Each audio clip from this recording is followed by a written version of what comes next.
everyone. Happy college football. Welcome to Porcelain Picks. I'm your host, Andrew Fabian, and it's a Friday. We are just ahead of Week 8 action. Beautiful weather on the East Coast and across the country in preparation for an enormous week. We at Porcelain Picks are here to deliver the locks you need as you scroll atop the porcelain throne. So make sure you subscribe, add some comments, like the video, dislike the video. Let's get some engagement out there. Tell us where we're going to go right and where we're going to go wrong. We've been wrong a lot this season. We're 51-62 entering Week 8. A lot of season left. A lot of picks we'll go through today. We had a good winning week last week at 13-9. We're going to continue that momentum. Between Joey Mack and myself, we've got 31 picks between Friday night and Saturday. So this is a long show. You're sitting on your throne right now, scrolling through. We don't want the wives and the children to get nervous about what you're doing while you're watching this video. All right, so we'll dive right in. We're going to have a winning week this week. I can feel it. Let's start with Friday night action. We got Florida State against Duke. Hosted by Duke. Florida State's a 2.5-point favorite. Florida State comes in at 1-5. Awful season so far. Duke is 5-1. But Florida State is 22-0 in their last 22 matchups against Duke. Is that going to stop today? We don't think so. We think Brock Glenn, coming off the bye week, is going to have a good outing, similar to how he played against Clemson. They kept that close for a bit in the rivalry game. I'm going to take Florida State plus 2.5. They may rip my heart out. I'm not banking on it, though. Lock it, flush it, FSU. Let's go to Purdue against Oregon. Purdue hosting Oregon, coming in 2,500 miles to travel for Oregon after that late night big victory against Ohio State last week that we all saw. This is a letdown spot. This is similar to when Bama came out after defeating Georgia, went to Vandy, and lost that game outright. I don't see that happening. I think Dylan Gabriel gets it done, but Purdue's a 30.5-point dog at the time of this recording. I'm going to back Purdue. The spoiler makers are going to keep this one close early on. They're going to get a couple turnovers. Oregon's going to come out sleepwalking on the short week. Take Purdue plus 30.5. If you saw that game last week, you know Purdue roared back against Illinois. This team can put up some points. Oregon has been a little porous. They're ranked 76th in total defense this year. I think this is going to go over 60.5 as well. Lock Purdue plus 30.5. Lock the over 60.5. Flush it. All right. We're going to go to Saturday action. We got Army minus 16 versus ECU. I'm going to keep this one short and sweet. Army covered every game this year. They're going to keep it going against ECU. Lock it, flush it, minus 16.5. I've also told you Army scores on their first drive very often. Almost every game this year, just one miss. We're going to take Army first quarter again, minus 3.5. First quarter spread. Lock them both, flush them both. All right. We'll keep it in the noon slate. We got Indiana, undefeated, hosting Nebraska. So Dylan Raiola, the excellent true freshman at Nebraska. They're coming in with one loss. Their only loss to that Illinois team that surprised a bunch of people this year. Nebraska's got a stout defense. Definitely the best defense Indiana will face so far this year. The Hoosiers are a 6.5-point favorite, as I mentioned. Curtis Rourke has been firing on all cylinders for Indiana. Love these guys. They're really just importing of James Madison's team last year. All right, I think they're going to keep it going. It's going to be a tight game to start. I think Indiana pulls away. They're going to be able to score some points on Nebraska. Minus 6.5. Lock it, flush it. Indiana games have also gone over every single game this season. That's 6 games have gone over. That trend's going to continue with 2 solid quarterbacks, even though the defenses will get involved in the action. Take over 48.5. Lock it, flush it.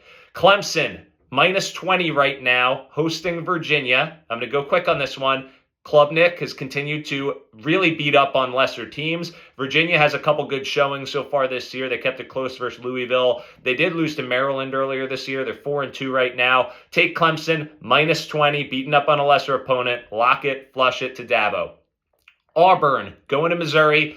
Auburn, we've talked about them a lot. I picked against them a lot. They can't get away from the turnovers. Hugh Freeze has made that program a terrible culture with the trash talk that he had against some of his players, blaming his players for penalties and turnovers. That's not a good recipe. But Auburn does have a strong team for their 2-4 record. The power rankings really love them. Anywhere you see power rankings, if they stop these turnovers in a no-pressure game here at Mizzou, I think they can keep this close. I'm going to say Auburn plus 4.5 at Mizzou. Lock it, flush it. I think Missouri, coming off that blowout loss against Texas A&M, they're really on full blast. We know that they're not for real on the defensive side. I think Auburn puts up some points here, but it's going to go under. Missouri's not going to be able to get it going. Brady Cook had a tough outing against Texas A&M. His confidence is shot. Go under 50.5. Lock them, flush them.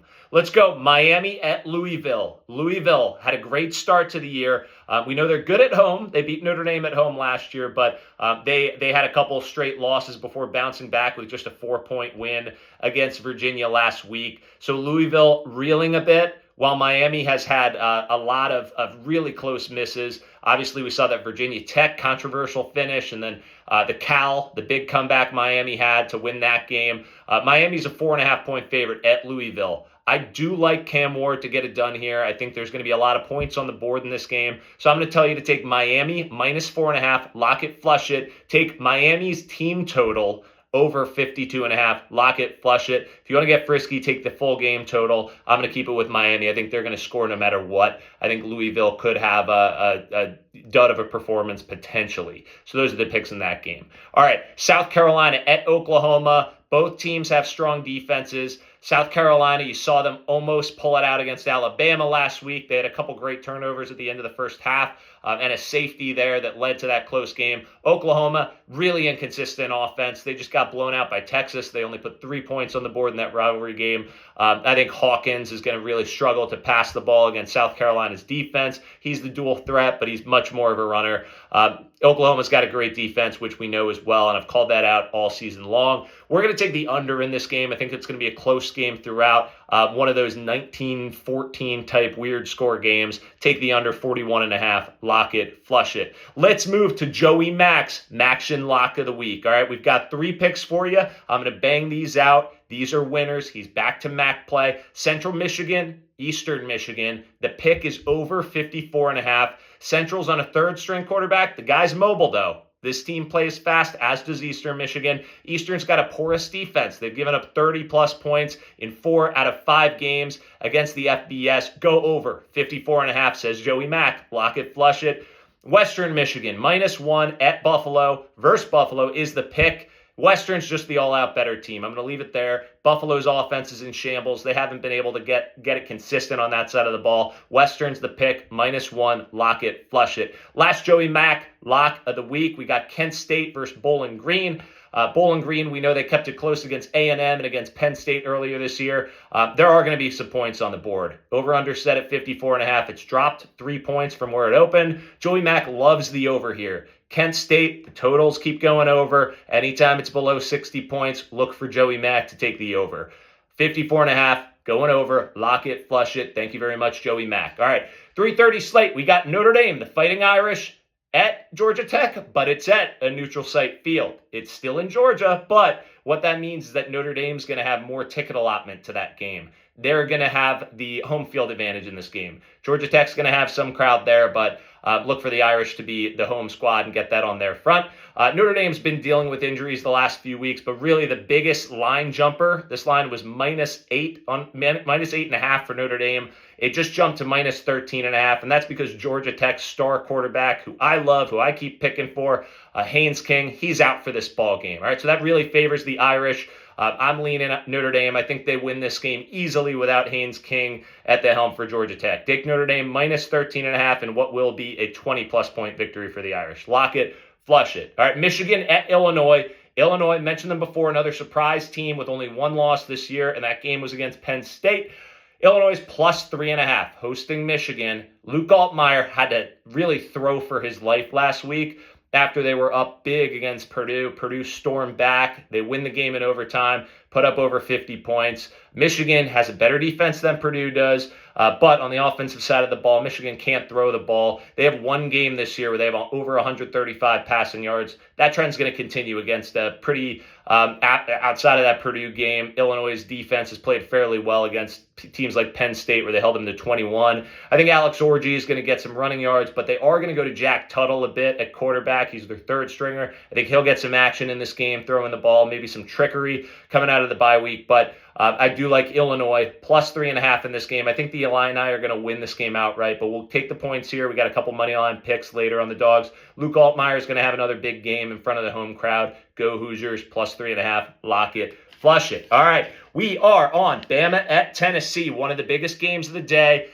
Tennessee is a 3.5-point dog at the time of the recording. Over-unders 56.5. Alabama, that scare against South Carolina after coming off that Vanderbilt defeat, that was not something I expected. I picked Bama last week. Is this team broken? Does Kalen DeBoer have what it takes to get their psyche back in check? They're going to be going to Neyland Stadium. Neyland is a tough place to play. It's a 3:30 atmosphere, not a night game like it was 2 years ago when Tennessee got the victory. But in any event, I think this is going to be a great atmosphere for the Volunteers.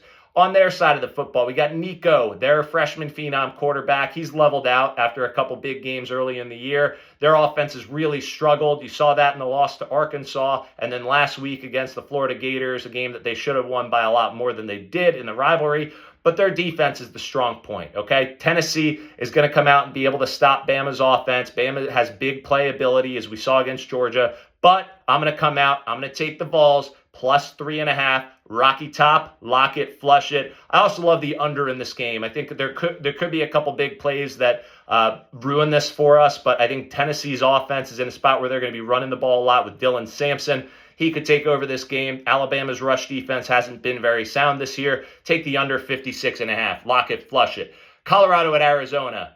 I like Arizona to put up some points. I like Colorado to put up some points. I'm going to be straight with you. Over 57.5 is going to hit. Lock it, flush it. I think Noah Fafita on the Arizona side is going to hook up with Tatron McMillan. This guy is going to be a first-round draft pick on McMillan's front. And then on the Colorado side, they're going to be able to throw the football and move it easily against Arizona's defense as well. I think this will be a pretty close game, just a shootout back and forth. But similar to last week, I think Colorado, whether they're up or whether they're down, I think Shedeur Sanders is going to get his yards. Deion's going to try to prime this guy for a Heisman appearance, at least in New York.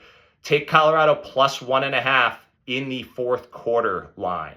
Lock it, flush it. This hit for us last week. It's going to hit again this week. I know it. Texas A&M at Miss State. Mississippi State played it close with Georgia. They lost 41-31 last week. They crushed us in our pick. But Mississippi State is an 18.5-point dog at home. Last time they were home against a really great team, they kept it close against that Georgia squad. But we like Texas A&M a lot as well. They got a big victory against Missouri a couple weeks ago. I think that was overvalued. I think this spread is so big because people overvalue Missouri so far this year. They haven't been game changers in their matchup against Vanderbilt that went to overtime, that had close battles. But I think that Texas A&M victory against Missouri is being overvalued. So I like Mississippi State here. I think they show up at home. They're going to keep it close. They're going to lose this game, but they keep it within 18.5. Lock it, flush it. The under's going to hit as well. Texas A&M strong suits their defense. Mississippi State, we saw they gave up a lot against Georgia, but I think that Texas A&M doesn't have quite the big playability. Take the under 56.5. Lock it, flush it. We'll go night games. We got LSU at Arkansas. Run through this one. Arkansas is a 3.5-point dog at home under the lights. LSU, they escaped Ole Miss. They have been solid this year outside of that loss to USC. I think Garrett Nussmeier has many weapons on the outside, but I also think he's turnover prone. Arkansas, we're going to go money line. Arkansas, the Hogs, are they for real? They're 4-2 so far. They're going to be 5-2 after this week. Money line as a plus 3.5-point dog, Arkansas. Lock it, flush it. We've been good on those all year. Ball State at Vandy. Ball State, 27.5-point dog. Take them. Lock it, flush it. This is too big a number. Again, Vandy has had some great showings against Kentucky and against Alabama, but this is going to be something like a 20-point victory for Vandy. We'll keep it at that. Iowa, minus 5.5 at Michigan State. I'm going to take Iowa here for a lock 'em, flush 'em. I like Aiden Childs, Michigan State's quarterback, to throw 2+ interceptions in this game. They're going to set Iowa up with short field position. Caleb Johnson's been running the ball really efficiently against anyone not named Ohio State this year for the Hawkeyes. I also like the over in this game. Iowa put up 40 points against Washington. They could put up 30+ against Michigan State. The only problem is, will Michigan State score? I think this game goes over the 39.5. Iowa's 5-1 on the over so far this year. That trend continues. So again, that's Hawkeyes minus 5.5. Lock it, flush it, and the over 39.5. Lock it, flush it. Kentucky at Florida, another rivalry game. Florida, we saw what they did, keeping it close against Tennessee. Take Florida money line. They're 1.5-point dogs. This is an even money pick at money line. So I like Florida's defense to really shut down Kentucky. Their weapons, they have many on the outside. They haven't been able to get going. Mertz is out on the Florida side. That means DJ Lagway comes in. I happen to think he's the more dynamic player. I think Florida's going to win this game by 3 points. For the lock it, flush it on the money line, and then take the under. Defense is going to show up here, under 42.5. Again, I think it's an ugly type game that's going to be 21-17, something around there. Lock it, flush it. Biggest game, one of the games of the year, Georgia at Texas. This is our last pick. We got through 30. This is 31. Texas right now is a 4.5-point favorite. It opened at 3.5. Georgia, what happened to these guys, right? They're national champions back-to-back years. They just missed out on the playoff last year. All of a sudden, people are counting them out against Texas. Kirby Smart was interviewed. He said he seems to think Texas defense is for real. He said this Texas defense is better than the Georgia defenses that won the national championship. I'm paraphrasing that, but you get the picture. He's really high on Texas. Or is that gamesmanship? Is he trying to butter them up for what's to come? You be the judge on that. I'm going to be the judge for us. I'm going to say Texas minus 4.5. I think this offense is for real. They're a juggernaut. I think they're the full package. I think they're going to be able to, even if they fail at certain aspects of the game, they're going to be able to outplay Georgia on the defensive side versus Georgia's offense. This will be similar, I think, to that Bama game when Georgia traveled to Alabama. They got down early. I think a similar thing is going to happen in this game. I just think Texas defense is much, much better than Bama's. They're going to be able to hold them off. So again, take Texas minus 4.5. They got weapons on the outside. Lock it, flush it. All right, that's 31 picks. Let's see how we do. Again, subscribe, comment. What do you think on these games? We love to interact with people who follow us, people who like to comment with us. So for Joey Mack, I'm Andrew Fabian. This is Porcelain Picks. Happy college football, everyone.